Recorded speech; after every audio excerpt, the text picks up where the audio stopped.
What's up, guys? So I'm going to do a little video here to show how I've been able to figure out how to get HDR to work better in Windows 10 with this particular LG ultra-wide monitor that I picked up here the other day. Excuse me. In my review of it, I was showing how, the Windows HDR implementation always results in like this kind of washed out background. So I'll show what I'm talking about in case anybody is not familiar. But I'm going to enable that, and you can kind of see, I don't know how well it translates here, but like now you can see kind of like the colors are kind of washed out in the background and it just sort of looks like crap.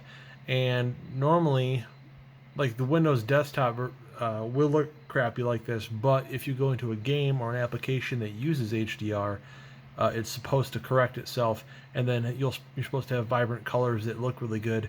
But I've been having fairly washed out results still in games and applications, so I just thought there was something going on with Windows, like maybe a recent Windows update had caused a problem or something, because I couldn't get it to look good in any of my games that use HDR. Like I've got Anthem, I've got Far Cry 5, I've got Resident Evil 7, freaking name of that, like Resident Evil 7 something or other, Biohazard, sorry, that's what it is.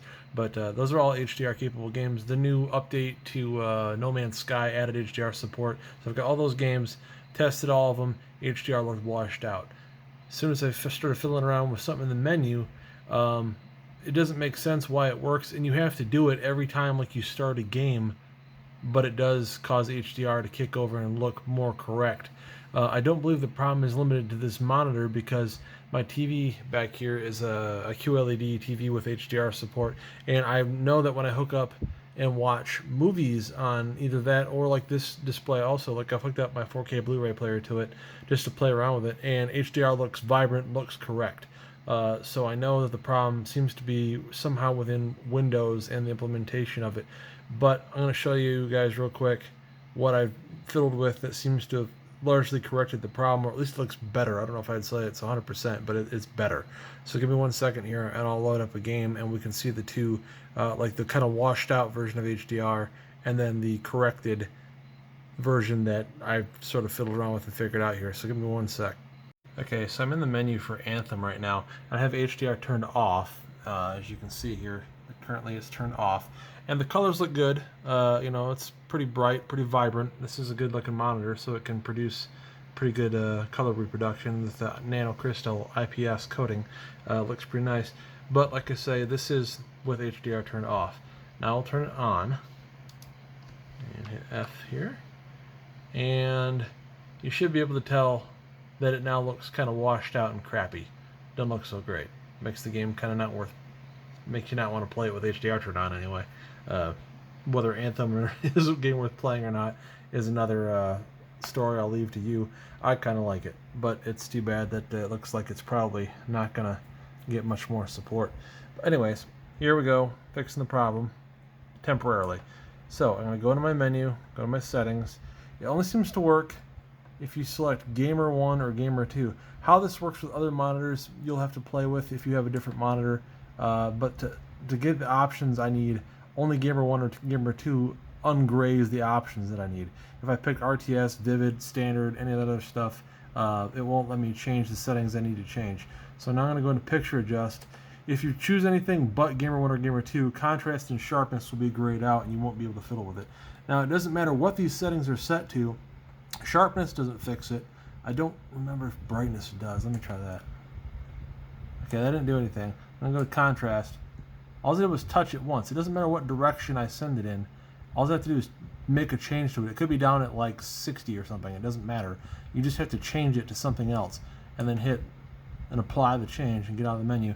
And now, I mean, I don't know how well you can tell, but it is brighter. It is less shitty looking. So let's get out of this now. And now the game actually looks pretty good. I don't think it's as good necessarily, again, or it's not as bright as it was with HDR turned off, but like the lights and stuff look better than they did. Like I said, it's weird how this works. Like, let me go back in and oops, dang it, the frickin' button on this thing to change menus is really irritating. Sometimes it's really hard to use. we're just gonna see. Yeah, okay, it seems like it's working. But let me pause for a second and get to an area of the game where it's like a little bit more colorful. One sec. Alright, so actually this is like the game's main market area, the bazaar or whatever you want to call it. And you can see like the lighting and everything looks pretty good. It's a pretty good contrast of colors and sharpness and whatnot. Now like here's something sort of weird again. Like actually it still looked kind of blasé when I first came out here, but if I go back into the settings again and like you just change back and forth between the two game modes and then like go back again, I mean like this is dumb that you have to do this, but that's not it. Alright, sorry. Alright, there we go. Now I've got the contrast fiddled with again, and now I say it's like almost like you have to do it twice and then you get better color and better high dynamic range. And granted, this is an HDR 400 panel, it's not HDR 1000. There's only a couple displays with HDR 1000 and they're like $2,000, so sorry I didn't buy one. But that said, that seems to be sort of a temporary pseudo fix. I mean, I think this has got to be a Windows problem somehow, because again, it does the same thing like when I run my PC to my television set back there, which again is an HDR capable display, and I also have a smaller Samsung QLED display upstairs. It's 43 inches that I was using in my office up there. It's the same story. It's washed out. I haven't fiddled with those or found a way to get them to kind of better take advantage of it. I might play around with that and see if there's a setting in the display again that will get the Windows HDR to kick over. But like I said, if I hook up my 4K player, everything is working correctly. So it's got to have something to do with Windows. The display works with, again, the player. It just seems like in Windows you got to fiddle with the settings to get it to kick over and give you the better color reproduction. But I hope this helps people out. If you did, go ahead and give it the video a like maybe, and if you have any questions or whatever, leave it in the comment section below and I'll try to help you out. Like I say, play around with different models of monitors of whatever you got, and maybe we can try to make this a little bit more uniform fix. Thanks for watching, guys. Take care. Later. Thanks for watching. Please like and subscribe.